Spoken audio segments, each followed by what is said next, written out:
नमस्कार, मैं हूँ भारती डुम्बेरे। सुवर्ण भारत न्यूज में आपका स्वागत है। आइए देखते हैं कुछ खास खबरें। बुद्ध पूर्णिमा समारोह समिति द्वारा बुद्ध जयंती पर बलारपुर पेपर मिल कला मंदिर के मंच पर कार्यक्रम का आयोजन किया गया। सोमवार दिनांक 12 मई को तथागत गौतम बुद्ध जयंती पर बाबा का जागले का रिडले नाटक का आयोजन किया गया। इस कार्यक्रम में पेपर मिल महाप्रबंधक उदय कुकड़े ने डॉक्टर बाबा साहेब अम्बेडकर और तथागत भगवान गौतम बुद्ध की प्रतिमा पर माल्यार्पण कर कार्यक्रम का उद्घाटन किया। कार्यक्रम का प्रास्ताविक समिति के महासचिव आकाशकांत दुर्गे ने दिया। उसके पश्चात त्रैलोक्य बौद्ध संघ वर्धा के धम्मचारी आर्यानंद ने तथागत गौतम बुद्ध के मूल सिद्धांत विषय पर अपना प्रवचन दिया। इसके बाद पेपर मिल से सेवानिवृत्त कर्मचारियों खेमराज दुर्योधन का सत्कार किया गया। पेपर मिल में ठेकेदारी कामगार महेंद्र सोरते की बेटी डॉक्टर समीक्षा को डॉक्टरेट की उपाधि प्राप्त करने के लिए सम्मानित किया।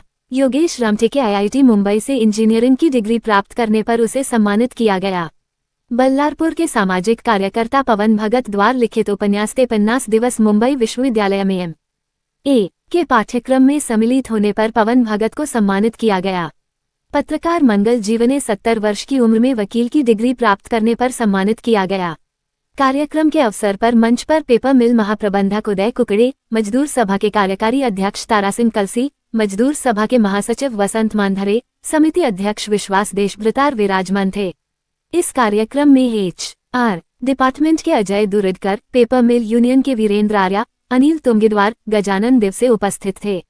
कार्यक्रम के अध्यक्ष विश्वास देशभ्रतार, महासचिव आकाशकांत दुर्गे, उपाध्यक्ष आनंद वाटके, सचिव निशांत सुटे, कोषाध्यक्ष मुकेश अलोने, आयोजक नीलकंठ पाटिल, महेंद्र रामटेके, अनुज शेंडे और मंगलदीप हस्ते, एड पवन मेश्राम, अतुल शेंडे, रितेश बोरकर, विनायक देठे, सुमित शेंडे, विकास पेटकर, विकास जयकर व अन्य समिति कार्यकर्ताओं ने इस बुद्ध जयंती कार्यक्रम को सफल बनाया।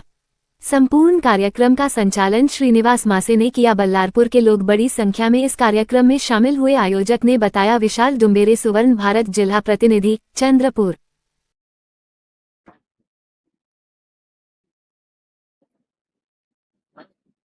सर्वप्रथम मैं महामानव भगवान गौतम बुद्ध के चरणों में अपना सादर प्रणाम समर्पित करता हूँ। व्यासपीठ के ऊपर एक महामानव, महान गुरु, ज्ञान का प्रकाश, जिनकी शिक्षाओं के कारण बौद्ध धर्म की निर्मित हुई है, स्थापना हुई है। आप सब जानते हैं कि वैशाख मास की पूर्णिमा तिथि को भगवान बुद्ध का जन्म हुआ था। आज ही के दिन उनको ज्ञान की प्राप्ति हुई थी और आज ही के दिन उनका महानिर्वाण हुआ। और इस नाटक का जो लेखन और दिग्दर्शन जो किया है आदरणीय जामुड़कर सर, आप इस नाटक के जरिए आपने इतने वर्षों से प्रबोधन किया है और ये प्रबोधन में आपने कितने प्रयोग किए हैं और इसका जो परिणाम जो हुआ है आप अगर बता सकते हो तो अपने जनता को बताइए। इस प्रयोग के अभी तक 226 प्रयोग हो चुके हैं और रत्तू जो है वहाँ मेन पात्र समझे बाबा साहब का जो असिस्टेंट है, तो इसका लेखन कहीं लोगों ने इसके बारे में बहुत कम लिखा है। रत्तू के बारे में उनका पूर्ण मार्गदर्शन उन्होंने किया है। आर्यानंद जी, आप इस प्रोग्राम की जो प्रास्ताविकता है, जो प्रस्तावना है, इसके बारे में और जो भी आपने गाइडलाइन की है, जो भी मार्गदर्शन किया है इस कमेटी को, इस प्रोग्राम को, वो थोड़ा आप हमें बता सकते हैं?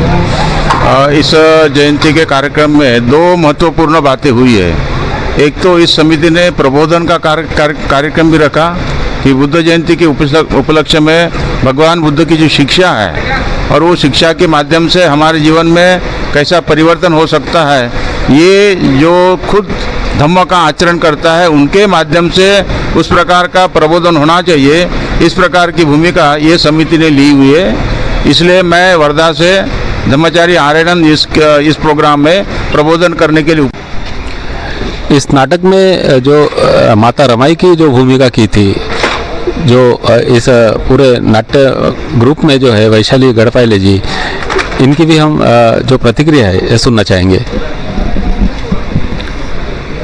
जय भीम, नमो बुद्धाय। मी वैशाली गडपायले. मी इथल्या बल्लारपूर शहरातल्या ज्यांनी आमच्या नाटकाचं आयोजन केलं त्या आयोजकांचे मी आभार मानेन की त्यांनी आम्हाला इतक्या मोठ्या मंचावर हे नाटक प्रस्तुत करण्याचं त्यांनी आम्हाला संधी दिलेली आहे. ह्या नाटकाचे आतापर्यंत 127 प्रयोग झालेले आहेत आणि बल्लारपूर शहरामध्ये हा आमचा पहिलाच प्रयोग आहे. तरी इतके प्रेक्षक होते आणि शेवटपर्यंत. चलिए, ऐसी रोज खबरें देखते रहिए सुवर्ण भारत न्यूज़ से।